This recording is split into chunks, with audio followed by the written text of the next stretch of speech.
A second. And you're live. Good morning, Dr. Maroon. How are you doing? Good, Rolando. How are you? How's everything? Very well, thank you. First of all, really appreciate you getting on a call with us, and especially the fact that you're willing to share kind of your insights and what's going on. So, everybody, this is Dr. Mike Maroon. He's a full-time practicing dentist at Advanced Dental in Connecticut. He's also one of the directors at Smile Source, and he's been a good friend of Zyris for I think so. It's really appreciate you getting on here. The purpose of the call, or the purpose of this chat, is just to get some insight from you. And we spoke briefly before about, a lot of things are going on. So I'd love to kind of understand how you're navigating through this and what you are doing specifically. Okay. Well, obviously the way that we're navigating through this is we're listening to our government officials and the federal officials. They're telling us to stay home and stay safe, and that's what we're trying to do. And I urge everyone who's watching this broadcast to listen to your local and state officials, and please help your team and your patients do the same and be as safe as possible. That's priority number one, is the safety of everyone in your circle. And as leaders, I believe that we have a social responsibility to lead by example. So did I want to shut my office down? Do I want my business to suffer? Absolutely not. But do I want my team and my patients and my family to be safe? Yes, obviously. So we're going to listen to the officials. We're going to do the things we need to do in the short term. And, I'm an optimistic person, bro. You know me. So, I feel like our dental licenses are kind of like the golden goose. And somebody could take the eggs away from us, but as long as the goose could still lay the eggs, we'll be okay. So I think we're all going to be okay. It's not like this is something that's just happening to one individual person. It's happening to everybody, every industry around the world, all at the same time. So collectively, everybody's kind of like, oh my God, what's going on? And then when it's all over, we're all going to be like, let me out of here. I have cabin fever. And I think things will ramp up fairly quickly. Depending on, what's happening in certain communities. So I think metropolitan centers major metropolitan centers like New York, San Francisco, Seattle, LA, Chicago, they may take a little bit longer. I think suburban communities and urban areas will ramp up fairly quickly. I don't think this is a long-term depression or recession. I think it's a short-term, it's an anomaly, something that's a once in a generation, and hopefully we won't see it again. So that's my personal take on it. And I'm like I said, I'm an optimistic person. Well, so appreciate that. It's crazy. You've been in dental practice how long now? I've been in. Well, let's see. I think I have some of the disciples who are still paying off some crowns that I did on them, a few years ago.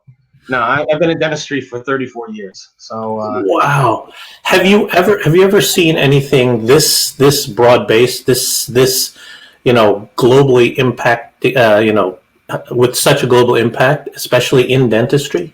Well, for me, this kind of rivals a little bit on a smaller scale the terrorist attacks of 9/11, and I think that for the country, the United States, I think that the collective shock, the initial shock, and then the horror and the oh my God, what's going to happen, and then everything just basically shut down. People didn't know how to respond because it was a new experience for everybody.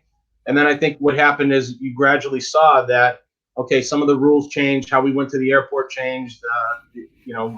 We had new opportunities that developed. There were new businesses that came out of the crisis, and security businesses, screening businesses at airports, things like that. The safety industry kind of exploded, and I think that you're going to see similar things happen because of this crisis. People are going to want to err on the side of caution. So, but the closest thing to me to answer your question is the 9/11 attacks, where everything basically shut down. The airlines were off. Transportation was there. We basically we weren't even able to hunker at our homes. You kind of had to hunker wherever the hell you were. If you were at a hotel, you hunkered at the hotel. So at least here, they're telling you to stay home. Hopefully you have a decent place to live. or a place to live, and you got some food there, and and you like your family and your kids and your dog. Yeah. I mean, I don't know if we're really, a lot of us, I don't think are really suffering too bad by being told to stay home. It's just that, as dental professionals, we have this mindset of like, I have to produce, I have to produce, I have to produce, because, when we walk in the door, nothing is guaranteed, and every month nothing is guaranteed. So telling that type of person, especially somebody like me who's been in it 34 years, to stop everything, that psychologically it takes you a few days to kind of like, okay, now what do I do? And I think some people will handle that shutdown a little bit better than others. But this is not the end of your career. This is not the end of dentistry. This is not the end of the world. I mean, this isn't the zombie apocalypse. It's just, it's something that was unforeseen. It's a medical emergency. And once they get a feel for what the actual numbers are, I think things will go back to some semblance of normal, or whatever that new normal will be. And I don't think it's going to be too far from what the old normal was. We'll have some new regulations. Go ahead, bro. Yeah, I was going to say, I've spoken to quite a few dentists, and there's definitely a feeling of uncertainty that's going out there, especially, some of these dentists who are just starting out, having to close down.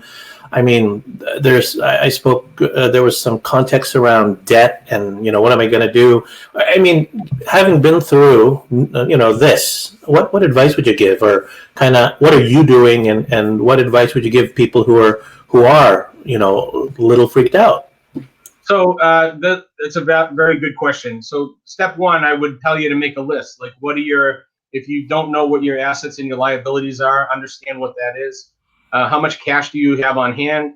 How long can you reasonably continue to pay your team members? And if you can't, then you need to do what's right by them. And just, either, I know the laws are changing so rapidly, but, until the laws actually become more specific, I would tell people to, let your team members collect unemployment. That's what it's there for. And it's not in the long term. You're not firing them. You're basically just laying them off, just like a big company would lay off workers, like an auto industry might lay off 1,000 workers. You have to lay off some people. I've laid off my team of 16, and they will start collecting unemployment in April. I kept them on payroll until the end of March, but I was fortunate enough to have a little bit of a reserve.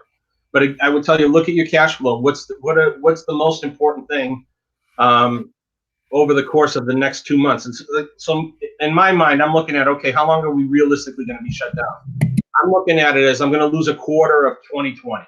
Okay, so I'm going to lose the month of March, April, and I'm expecting to be back up and running either May 1st or sometime in May. I don't think it's going to go much longer. And the reason I say that is if you look where this problem started in China, and then you look at South Korea and some of the other countries where it's kind of already run its course, they were basically shut down 2 to 3 months.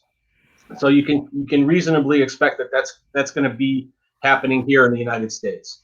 And so, look at your who you owe money to and make phone calls.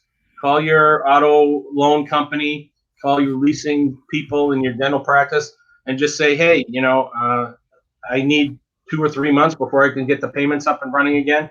And I think you're going to be surprised that everybody's going to agree with you, and they're not going to give you too much of a hard time. So the worst thing that happens if you make a phone call is they say no. And the best thing is that they'll work with you. So call your cable company, your cell phone company, your electric company, your gas company, everything.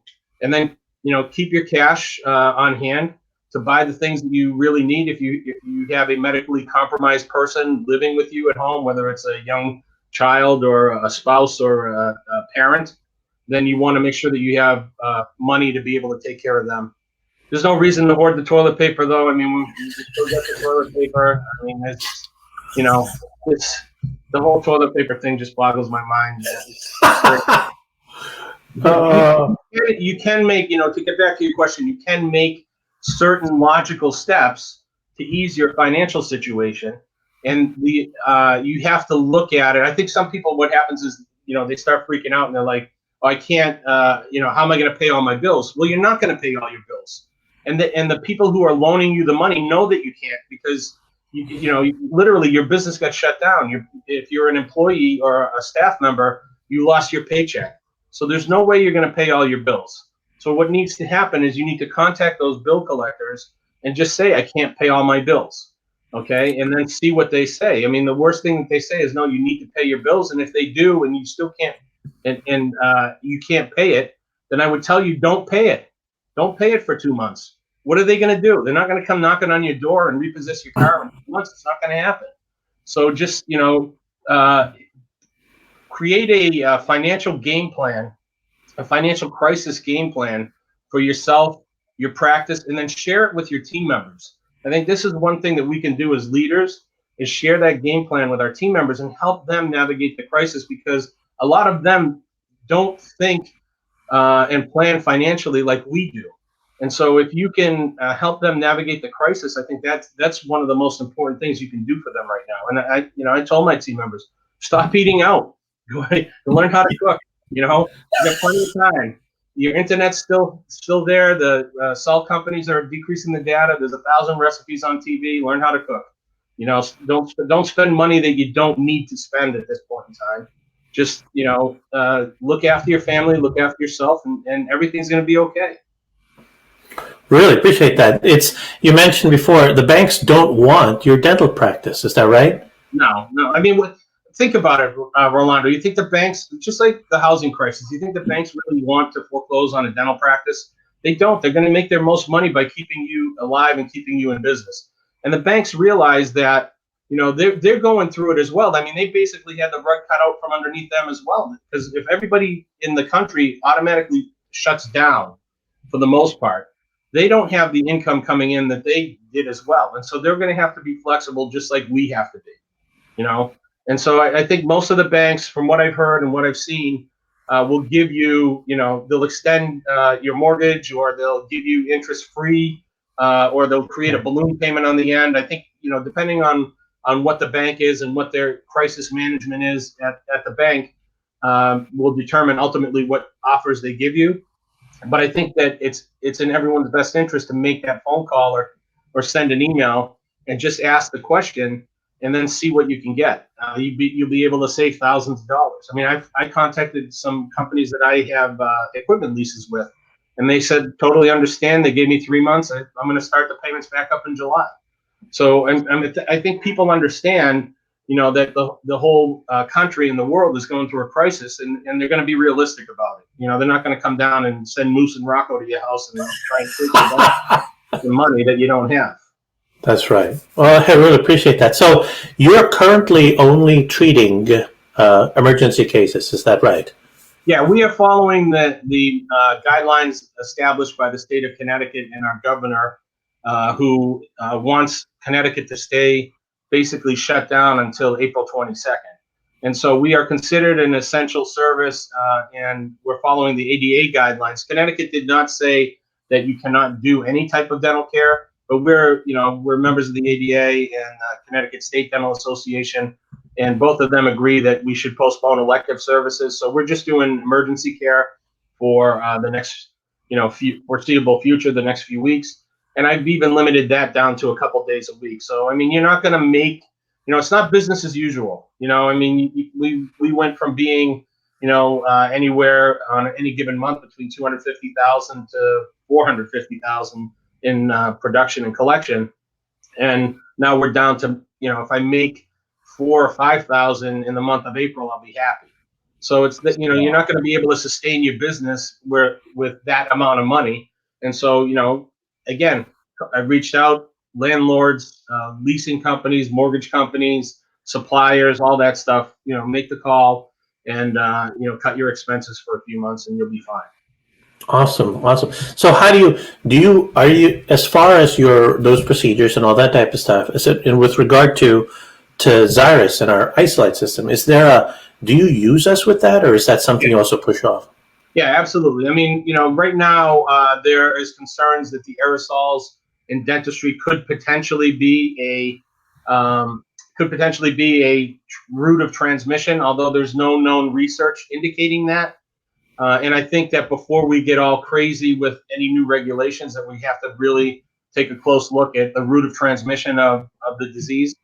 That being said, I mean, I don't want to, potentially put myself or my patients or my staff at risk. So we're trying to minimize the aerosolization of fluids in our practice. I think Isolite is one of the tools that people can use, and it's an excellent tool to help keep the aerosols away.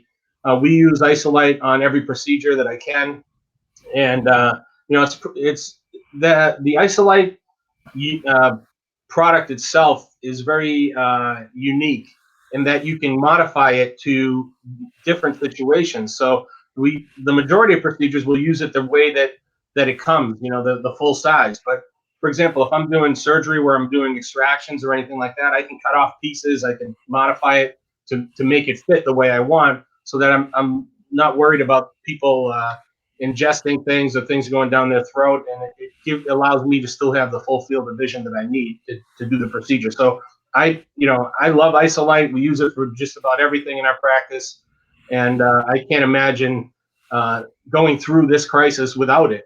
I mean, I used to use rubber dam a lot before, but we rarely use rubber dam now. Just about everything that we do is Isolite, and so it's great. Number one, getting rid of the fluids and the aerosols. Number two, having the ability to have enhanced vision in the field that we're working in. I think that's a huge positive, especially as I get older and my eyes kind of get smaller. And having that ability to see things is really, really great. I know the Isolite 3 product that you guys have the ability to go from that white LED light to the orange LED light, so we're not curing composites. So I mean, there's a lot of benefits to the Isolite, and I really think that this product is something that in a crisis like this, if you're going to be seeing emergencies, you really need to have this in your practice and be able to use it. Awesome. Thank you for that. And wasn't necessary, but we appreciate it. We have a question. Can you see that? Yes. Yeah. So the question is, what advice can we give patients on when they should come in for a procedure or postpone it? My personal belief, and based on, again, what your local and state officials are asking you to do, is postpone elective procedures. So elective procedures to me are, regular replacement of fillings, hygiene visits, scaling and root planings for me are still an elective procedure. I don't know too many scaling and root planings that are life-threatening situation, but if for some reason somebody needs it for like a cardiac surgery or something like that, then obviously that changes the the level of what that procedure is, and then you're going to have to make that decision as to what you're going to do. But again, it's not business as usual. Like even for example, Rolando, say you broke a tooth, like number 9, eating a beef jerky thing or whatever, or climbing a tree and cutting down some branches on the weekend, doing crazy stuff like you do. I mean, if that tooth is not in pain and you just chip the edge, that's not an emergency. That's something that I would hesitate on coming in. But if it was something where you broke it off and I could see the pulp, or you're in pain, or you avulsed it or something like that, yeah, then it becomes an emergency. So I think each of us has to look at what the emergency guidelines are for our own practice. I think the ADA came out with a sheet that really did a nice job on defining what emergent and not emergent care is, and I think people should use that as their preliminary guideline and then go from there. Awesome. Appreciate that.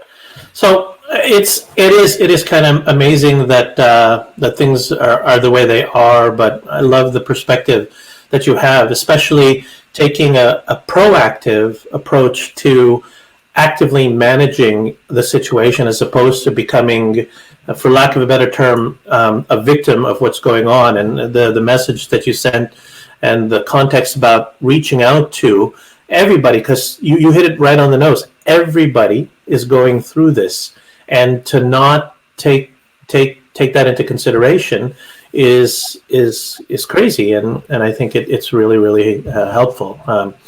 How are you and how are you doing, and family? How's your how's that all going? Ro, it was funny because I was talking to my office manager this morning, and she goes, "You're so calm."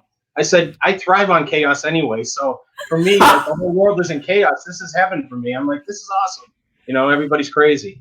The other thing that I wanted to just make sure that everybody understands is, taking care of your team because they're really your extended family. I know that all of us, we have a hard time because, we want to keep them on the payroll, but, we may not financially be able to do that. Even if you can't keep them on the payroll, they're still your family. You still have to look after them. You still have to take care of them. One of the things that we're doing right now, Rose, we're having a video conference. When this crisis first started, I signed up for a video conferencing program, and we held a team meeting yesterday on video conference. So everybody logged in. We're all on video. How you guys doing? How you holding up? Does anybody need anything? That type of thing. And then, we talked about, okay, here's what we're going to do for the rest of March. Here's what I realistically think. The state's telling us to stay shut down until April 22nd. Here's what I think that we should reschedule patients to, which is May 1st. And then we can adjust, either move people forward or move them back, if we need to. But at least we have some type of date so people can kind of, mentally compartmentalize their lives and put things in order. Okay, May 1st, I just have to get through April, and then we get there. But let's say, God forbid, it's not going to be May 1st. Let's say it moves to June 1st. Even if that happens, at least they know that, okay, at that point, I made it through April. I can make it another month. You know what I mean? This is not going to go until September or 2021. We're not in a shutdown or a zombie apocalypse scenario. We are in a situation where, a few weeks we're going to be back up and running, and we're not going to forget it. I mean, to put things in perspective, the Super Bowl was 6 or 7 weeks ago, and everybody was going crazy at that point in time. And now here we are in March, and it's like the world is in chaos. It's not going to stay in chaos. It's all going to come back. I see a question there. How often are you updating social media feeds for the practice, and what type of resources should clinicians be sharing? That's a very good question. I've been doing some video updates for my patients on practice, and also sharing things that I think would help them in their safety going through the initial stages. So, just like all the questions that we have in our mind and our teams have, I think our patients are the same way. And the more information that you can give them to help steer them through the crisis based on what your government officials are suggesting, I think that would help you. It also positions you as a leader in the community, and it's good for you to lead by example. And so I would tell you, stay in contact as much as you personally feel comfortable with your clients on social media, email blasts, things like that. I mean, they do look to you for guidance, for advice. I mean, it's funny because people say, "Oh, the dental profession, nobody listens. We're not real doctors," but we are doctors, and people do listen to what we have to say. And I think what we have to say is very important, and we help a lot of people get through a lot of crises in their own lives, just as dentists. But this is a good way for us to do this as well. That is awesome. So, first of all, I so appreciate your perspective, and it's a tough time, and people are getting through it. But what I especially really, really resonate with is the message that, hey, focus on the now, figure out what has to happen, but don't lose sight of what's happening down the road, because we're going to get through this. And when we do, you want to be prepared for that so that you're not blindsided. And that message is really powerful, and I really love the kind of the you're not crazy optimistic, but you're very realistic about it, and it's really helpful to hear the words, especially you've been through it, and I thriving in chaos. There you go, Dr. Mike Maroon, thriving in chaos. Every crisis has a beginning, a middle, and an end, and so it's good to understand where you are in the process, and then plan for the future where you want to be. And so I think the people who are planning on what they're going to do getting out of this are going to be much better off than the people who are just kind of like, in full on panic right now. And that's not the way to be. That doesn't help anybody. So I think cooler heads will prevail. The information that we're getting from the testing that's coming in, I think ultimately it's going to show that this virus isn't the major killer that people are worried that it's going to be. I think the problem is that the initial onset of the virus has the potential to infect a lot of people quickly, and that overwhelms hospitals, and that's where it becomes a problem. So if you're in an area where your hospital becomes overwhelmed, then your numbers can spike up a little faster as far as the death rate is concerned. But I think overall, once everything's said and done, I think the virus is going to come in somewhere around between 1 and 1.5% of a death rate. And I think if it does come in there, that'll calm some people down, and the economy can get back to where, to cranking again and doing the things that we need to do. So in the meantime, my suggestion is listen to your government officials, stay home, stay safe, wash your hands. If you do have to go out, take the proper precautions. You don't have to wear the mask in public, but also take precautions when you go out, and then when you come back in, come back home, and be safe. Just kind of think about what you're doing and be as safe as possible. And if you're told to stay home, this isn't a time to set up play dates or have family members over for a cookout or things like that. No, you're staying home. Last night my kids were on a huge conference call with their cousins and relatives from around the country. I think they had like 10 people on the call, and they were laughing, awesome. joking, and doing everything and talking about what their feelings were, and it was great. And I mean, that's what you need to do. You have follow the instructions. We'll flatten the curve. This will be gone, and then we'll move forward. Awesome. Thank you so much. The one thing for me is, because I am home, I have direct access to a lot of food, and that's not a good thing for me. Yes. So, hey, Dr. Mike. Not only a lot of food, Rolando, but a lot of tools and projects. So I have to tell you that I really enjoy your projects that you're doing, because they help me realize that I'm not the only crazy person in this world. You just made my entire day. Thank you so much. Yeah, tell my wife that. So yeah. Well, hey, thank you so much for taking the time and to meet with us and share your insights. Really appreciate that. When we get through this, I'll buy you a beer and a nice big steak, or unless.